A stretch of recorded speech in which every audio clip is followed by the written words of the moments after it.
Hi y'all, welcome to my channel. So first time doing this, we'll see how it goes.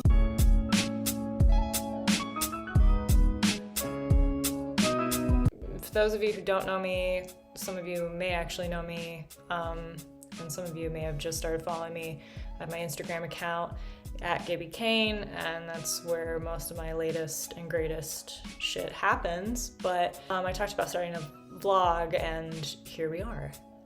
So a couple things about me, and maybe some people don't even know this because I've been kind of private about my personal shit for the most part until very recently. So I was in corporate since I graduated college, which was in 2014, where I majored in photography, minored in writing, and I went to an art school. Ended up with a bachelor's of fine arts. It's kind of what you get no matter what your major was. My favorite class was drawing, but I was really committed to making money out of college, and that was my biggest driving force for picking that major. I had never done photography before. I never had any interest in photography. I just kind of did like a pin the tail on the donkey, and that's kind of like how I ended up there, which is really crazy and not recommended. So with that being said, I wanted to put a bit of a disclaimer up where this is to kind of explain my journey, and I'm not here to tell you how to live your life, but if you're a kid and you're starting out and you're trying to decide what you want to do, I'm hoping that you have found this video so I can tell you, don't do what I did.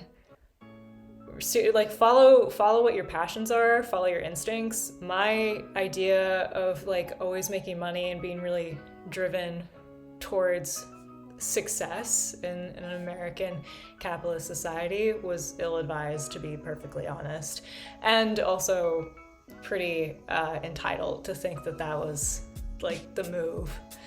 So anyways, it was corporate. It was I was a product photographer for this horrible company. It doesn't exist anymore. I'm not even gonna say their name to malign them, but they don't exist, which kind of explains the whole thing. That whole experience was such a nightmare, but it was really important because I really just was like it actually kind of indicates like where the rest of my career went. I just threw myself into it and was like, I don't care, I just need to make money, I just need to be using my degree, whatever it takes. And it was cool because I got to fly out to Seattle and get trained and learn how to shoot in their environment. And I learned a lot of really valuable stuff, which I carried with me for the rest of my career in the e-com fashion industry. And it was amazing, but also really heinous because I was like dealing with working in this warehouse out like in the middle of nowhere where all the pill poppers were, and it was just really shady, and there were like break-ins all the time, and like people would ransack the studio. I moved on to working for a really cool company, which I'm happy to talk about. I worked for Victoria's Secret through a company called Splashlight, and they were so great. It was such a good experience. They were so nice to me. It was hard work, but it was like worth it. It was just a good experience, but it was super dead end, and it was really junior level, and all this I was doing in Ohio. So I was like, I kind of knew, I was like, well, if I really want to make it, I'm gonna have to go to a major city. And that make it, like, I don't even know what that means. The entire time I'd stopped drawing, something that I had always really enjoyed throughout my entire life. I had a background in fine arts, but I was so determined to make money that was something that I just like kind of stopped doing for a while. So my husband at the time was trying to get into animation. So we both looked at each other and we were like, fuck it, let's go. So we go to Los Angeles, cut to four years of just like the slog of just living in a major city, being these kids with, not much money and just a lot of just determination. And it worked, I have to say. I mean, it was tough. It was really, really tough. I worked for some clients who were great, some clients that were not so great, and it was mostly just very long hours. And I was tired a lot. I missed my family. We both missed our families, but we were just so determined. He had a lot of success, ended up working for some great really awesome projects as an animator, and I managed to build up a portfolio. I was even like freelancing a little at the time. I jumped jobs around a lot because just it would start out great and then it would just end really miserable. And I couldn't figure out why. It just always happened to me. And I was like, well, is it me? Am I the problem? I was like, well, maybe, but maybe I just haven't found the right role yet. So I managed to get into leadership, and I was at this point drawing again, and I had more time when I had been freelancing and more interest, and I was kind of picking up like random commissions and sort of doing well on social media. And it was really strange to me, and I didn't really know what to make of it. I definitely didn't take it seriously because I was like, well, it wasn't like what I've been doing for almost a decade, so I'm not gonna like pull the trigger on it, I know that much. So I started making this like really great money doing this leadership role in what I had been doing, which was photo retouching. But I was sort of falling out of love with it. I liked the leadership side of it because I felt good about mentoring people and growing talent.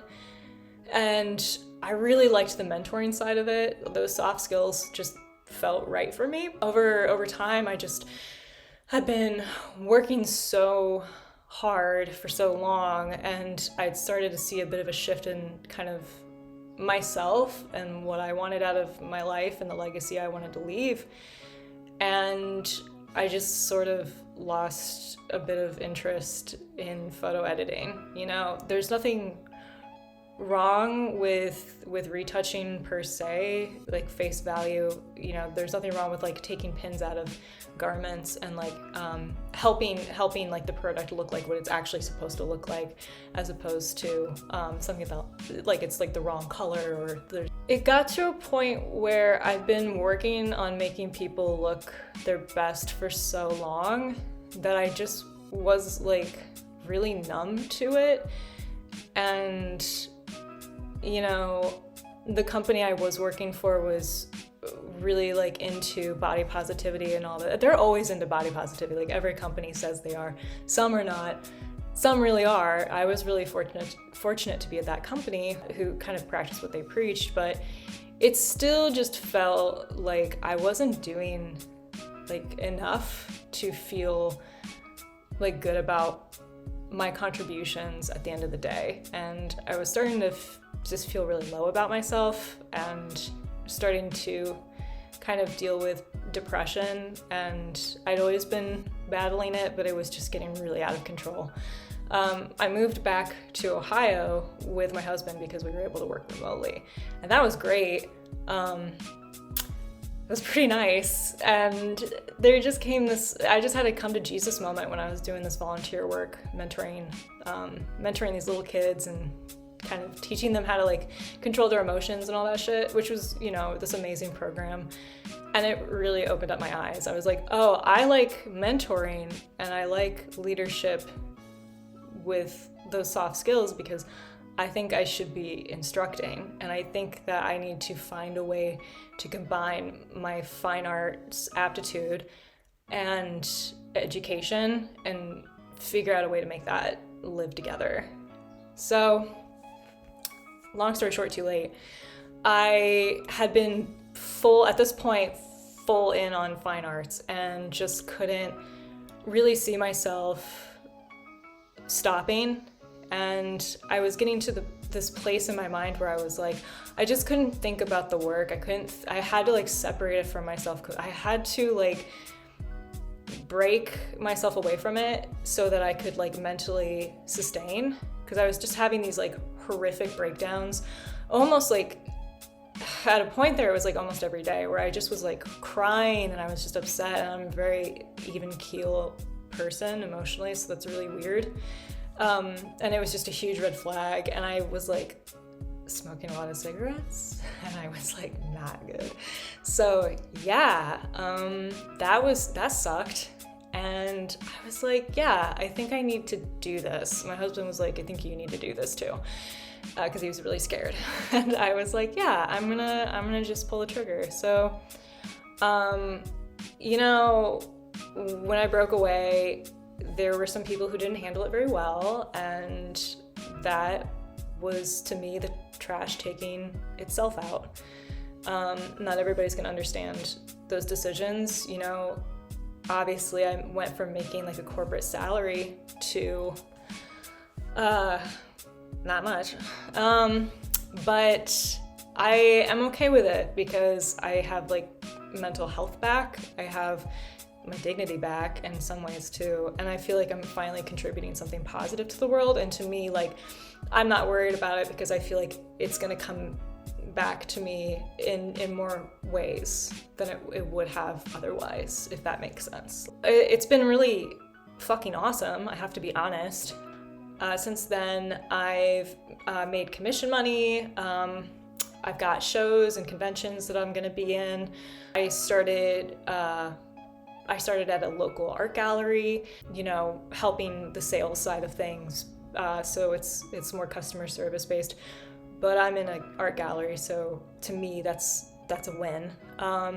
And I'll also be able to not only focus on like my clients and getting them art and whatever it is that they ask for, but also I'll be able to hopefully start an apprenticeship at a tattoo shop at some point. I've got my book done. It's at this point just meeting with people and seeing what's a good fit, but I'm not in a hurry, which is the best place to be in, to be honest. And I've got some classes lined up that I will be teaching if I can get the head count for this season coming up for fall. So it's really cool. I have a lot of irons in the fire. It sounds a little more scattered than it really is, but it's like you kind of have to like hustle when you get into my line of work.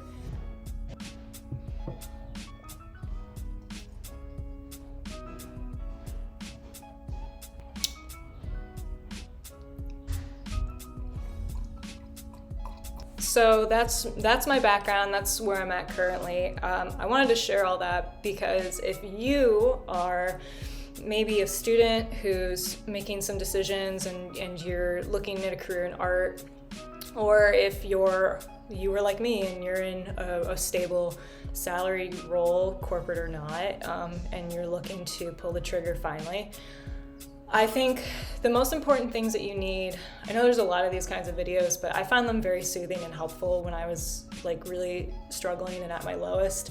To watch these were very relaxing for me, and it made me always feel like reassured.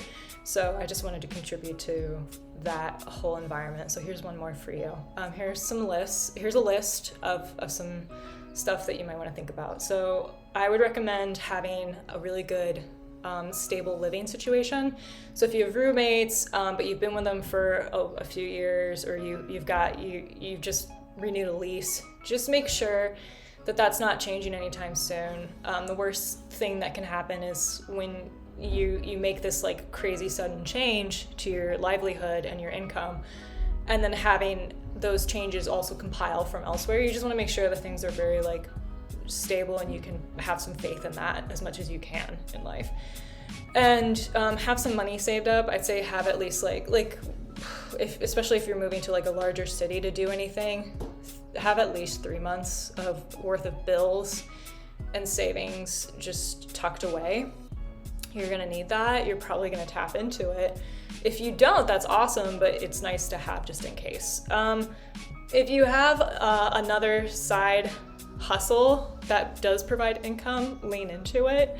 If you're like really desperate like I was to get out of where I was situated, I realized that I had like a skill set, photo editing, to lean on if I wanted to do freelance. I really didn't want to do it anymore. I mean, I really went through some shit, so for me it just felt really important to say like, okay, I can break away from this completely, and I'm willing to take a job at a fucking coffee shop if it means that I don't ever have to pick that up again for clients. I had great clients. It's not like their fault. I just really was put through the ringer with it to a point where I just needed like a long break, and I honestly still need the break. But it's important to be honest with yourself. Like fuck that. I cannot work at Menards, like that. I'm not willing to do that to make ends meet. Like, don't pressure yourself into anything. I think I spent so long pressuring myself constantly. I think that's like why I even ended up in that industry for so long. I just made up my mind and didn't know anything about it and was fucking miserable, but I just said to myself like, oh, well, I made that decision, now I have to stick to it because other people are gonna judge me. Fuck other people. They're gonna judge you no matter what. No matter what you do, somebody's judging you. Like, so who gives a shit? You know, for me, education was like, oh, I can teach classes. I can come up with some cork and easel classes that are maybe just one-offs, but if I can buy into the inventory. And then that's another thing is crunching your numbers. I would say spreadsheets are your friend. Google Docs, you don't have to get anything fancy. If you have a Google account, you're ready to go. So know your spreadsheets, know your numbers, know your margins. Even if they're razor thin, knowing the numbers is gonna help you feel calm in those like stressful moments when you are paying a bill and you're paying it from savings and you're just like, what the fuck am I doing? It's like, that's okay, because you have sure bets coming down the line. You know, that's why I got a part-time job, because I needed stability. I needed something to anchor my weeks with, but I also knew I could count on some kind of money all the time. So that made it really helpful for me to be able to kind of like plan out what my income needed to be for the month in order to make ends meet. So that's helpful too. And I would say network. Especially, I think it's easier when you're in a small town, to be perfectly honest with you. I'm in a very small rural community, and all I have to do is go to one of the local bars and I run into everybody. Also, being able to work at a gallery allows me to network with other artists who are selling inventory and also talk to clients who are buying inventory. So I can be like, hey, what is it about this that you like?